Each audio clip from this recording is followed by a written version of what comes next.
सुस्वागतं शरणागतं गुरुमां स्वागतं गुरुमां सुस्वागतं गुरुमां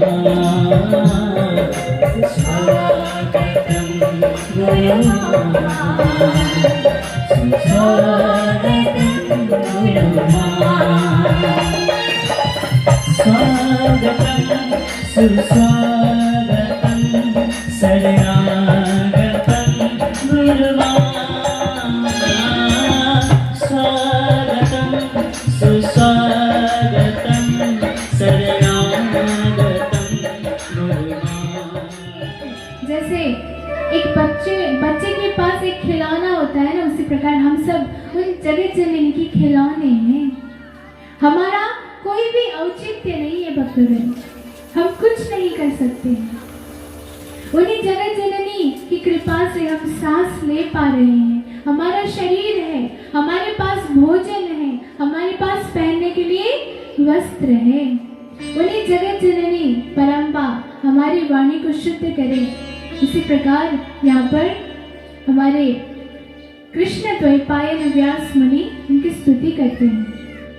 उसी प्रकार नारायणं नमस्कृत्य नरं चैव नरोत्तमं। नर से भी उत्तम कौन है? नारायण, जिनकी उत्पत्ति हमारी जगत जननी ने किया है। जगत जननी की कृपा से ही नारायण की उत्पत्ति हुई थी। उसी प्रकार नर उत्तम उनको कहा गया है, उनको नमस्कार करते हैं। साथ ही भगवती विद्या प्रदायिनी, हमको विद्या कौन प्रदान करती है भक्तों? सरस्वती माता। उन्हीं माता की ही सदृश है, उन्हीं की एक रूप है सरस्वती, महाकाली, महालक्ष्मी, महासरस्वती देवी। उन्हीं को ही हम सदा पूजन करते हैं, मनन करते हैं। उन्हीं की कृपा से हम जीवित हैं भक्तजन। बोलिए जगत जननी दुर्गा माई की। तो उन देवता के विषय में लिखने वाले, उनको बताने वाले, हमारे समक्ष पुण्याति पुण्य दिव्याति दिव्य ग्रंथ प्रदान करने वाले व्यास महर्षि को भी हम प्रणाम करते हैं। इसी प्रकार से हम देवी भागवत रूपी ग्रंथ में प्रवेश करेंगे। एक बार नैमिषारण्य नामक एक क्षेत्र है। आरण्य का मतलब क्या है वक्तव्य? बोलिए जगत जननी दुर्गा माता की। आरण्य मतलब जंगल। देखिए अभी हम जंगल जैसे कि एक जगह पर है ना, है कि नहीं? यहाँ पर बहुत दूर दूर तक रहते हैं लोग, पास पास में कोई नहीं रहता। यहाँ पर कौन रहती है? जगत जननी रहती है। माँ काली का मंदिर है यहाँ पर। उसी प्रांगण में हम कथा श्रवण कर पा रहे हैं। हम बड़े भाग्यशाली हैं। उन जगत जननी दुर्गा माई की कृपा से हम सब यहाँ पर आ पाए हैं, पधार पाए हैं। उनकी कृपा से, उनकी दया से ही सब संभव है और कभी भी नहीं हो सकता है। अगर हम चाहें कि हम कथा लगाएंगे, हम नहीं कर पाते। हम पूजा लगाएंगे, हम नहीं कर पाते। परंतु जब भगवती की इच्छा होती है तो इस प्रकार से भव्य आयोजन किया जाता है और वहाँ पर भागवत आदि ग्रंथ का पाठ एवं वाचन हुआ करता है भक्तों। इस कली काल में केवल एक ही उपाय है भगवत प्राप्ति की, केवल एक ही। क्या? श्रवणम कीर्तनम विष्णु स्मरणम पाद सेवनम अर्चनम वंदनम दास्यम साख्यम आत्मनिवेदनम। भगवान का भजन श्रवण करना, भगवान का कीर्तन करना, है ना, भगवान का पूजन अर्चन करना, केवल यही परम भक्ति बताया गया है कलयुग में, और कोई उपाय नहीं है। उन भगवती जगत जननी के पास जाने के लिए हम सब संसार में एक चक्र आता है ना, जिस प्रकार से एक भुवरी कहते हैं नेपाली में, जैसे भुवरी आउँछ नि त्यसै गरी भुवरीले जसरी मान्छेलाई एक ठाव पर और कोई ठाव पुराएगा, उसको मृत्यु में नहीं होना सकता था। तैसे प्रकार ले ये जो संसार था तो पनि एउटा भुवरी हो, वो भी एक भुवरी है, माया जाल कहते हैं ना जिसको।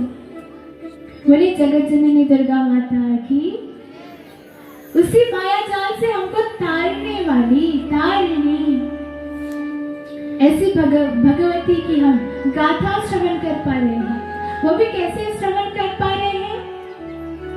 हमारे व्यास मुनि कृष्ण द्वैपायन जिनको कहते हैं, व्यास इतना आसानी से हम व्यास नहीं कह पाते किसी को व्यास का उपाधि देना, ये हमारे पास तो समर्थ है ही नहीं, परंतु भगवती की कृपा से अगर कोई दो शब्द भी आपके कर्ण में पहुंच रहा है और उससे आप भक्तिमय हो रहे हो और भगवती की कृपा से आप भी इस भक्ति की यह गति में आ सकते हैं, तो ये हमारे लिए अत्यंत सौभाग्य की बात है। बोले जगत जननी दुर्गा माता की। केवल बोलने वाले के लिए ही ये उत्तम नहीं है, श्रवण करने वालों के लिए भी उत्तम कहा गया है। और किसी का सामर्थ्य नहीं है इसको समझ पाना।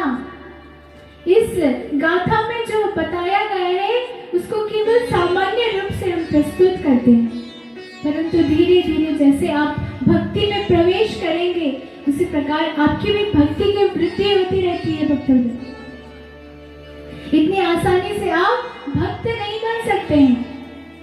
भगवान जब चुनते हैं तब जाकर के आप भक्त बन पाते हैं, ऐसे ही आप भक्त नहीं बन सकते हैं।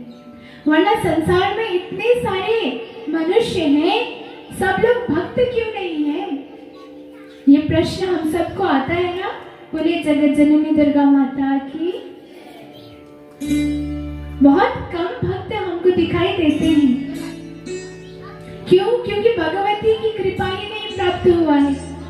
जब से आप भगवती जगत जननी के नाम लेने लग गए, उनकी गुणगान करने लग गए, हरि भजन करने लग गए, कोई भी देवता का आप भजन करिए, ऐसा नहीं कि आपको इसी का ही करना चाहिए, नहीं, कोई भी देवी देवताओं का आप भजन कर सकते हैं, परंतु भजन करिए